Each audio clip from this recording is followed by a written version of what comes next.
सरिता नाम की एक औरत बाजार में सब्जियां लेने के लिए जाती है। सरिता रहती गांव में थी, लेकिन हर रोज सब्जियां खरीदने के लिए बाजार आना पड़ता था। एक दिन सरिता सोचती है, क्यों ना सारे गांव वालों के लिए मैं गांव में सब्जी का ठेला खोल लूं, जिससे मेरा ठेला अच्छा भी चलेगा और किसी को शहर में जाने की जरूरत भी नहीं पड़ेगी। अच्छा आइडिया है, इससे मेरी कमाई भी अच्छी होगी।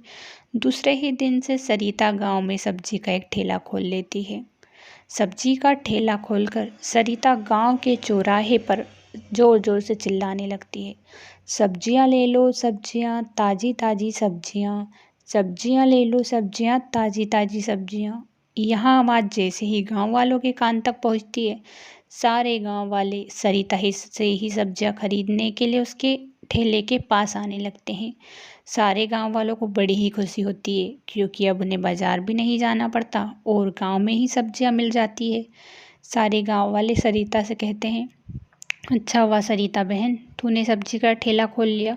सारे गांव वाले खेतों से सब्जियां सीधा बाजार में ही बेच देते थे, लेकिन अब तेरा ठेले अच्छा चलेगा और हमें भी फ़ायदा होगा। सरिता का ठेला अच्छा चलने लगा, क्योंकि सारे गांव वाले अब उससे ही सब्जियां खरीदने लगे, जिससे सरिता को काफ़ी मुनाफा भी होता था। सारे गांव वाले सरिता की तारीफ भी करते थे और सरिता अब अच्छे दामों में सब्जियां बेचती थी, ज़्यादा भाव भी नहीं लगाती थी। इस वजह से सारे गांव वाले उसी से सब्जियां खरीदने लगते हैं। कुछ समय बीतता चला जाता है और एक दिन सरिता के पास अच्छी खासी कमाई हो जाती है, जिससे सरिता बेहद खुश होती है। अरे वाह, मुझे तो सब्जियों से काफ़ी अच्छी कमाई हो गई है और पहले तो मैं इतना मुनाफा ही नहीं कमा पाती थी। अब तो मुझे सब्जियों के दाम बढ़ा देने चाहिए, इससे मुझे और मुनाफा होगा।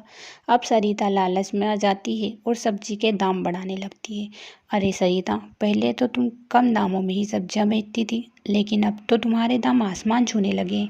अरे क्या करूँ माँ जी, अब देखिए ना, मैं बाजार से सब्जियां लाती हूँ फिर बेचती हूँ, मुझे भी तो कुछ मुनाफा कमाना पड़ता है ना, वरना ऐसे तो मेरी ज़िंदगी ऐसे ही गुजर जाएगी। सरिता अब किसी की एक नहीं सुनती थी और हर रोज़ सब्जियों के उसके दाम बढ़ते ही जा रहे थे। एक दिन की बात है, जब सरिता का एक अच्छा सा घर भी बन जाता है, क्योंकि उसने दाम जो बढ़ा दिए थे सब्जियों के। अरे वाह, अब तो मेरी सब्जियों के दाम बढ़ गए हैं, तो मेरा एक अच्छा घर भी बन गया है। क्यों ना मैं सब्जियों के और दाम बढ़ा दूं, ताकि गांव वाले मुझसे सब्जियां खरीदें और मैं और सारे सपने पूरे कर सकूंगी। अब सरिता लालच में आ चुकी थी।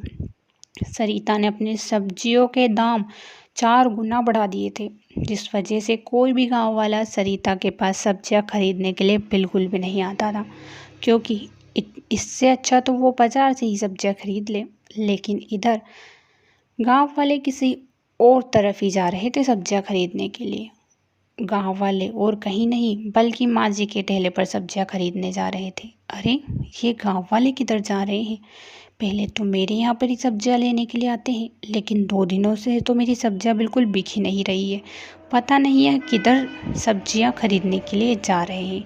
उधर सरिता के दाम बढ़ते देख माँ जी ने सब्जी का ठेला खोल लिया था। सारे गांव वाले माँ जी की तारीफ करते और कहते हैं, अच्छा हुआ माँ जी, आपने सब्जियों का ठेला खोल लिया। सरिता के तो दाम 4 गुना बढ़ा दिए थे, ताकि वह और मुनाफा कमा सके, लेकिन अब उसका ठेला बिल्कुल भी नहीं चलता।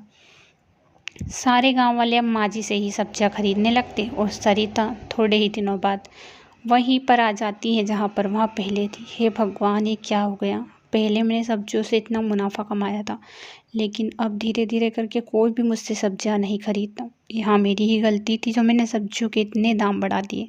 सरिता अपनी गलती पर पछतावा कर रही थी, लेकिन अब उसका क्या फ़ायदा था।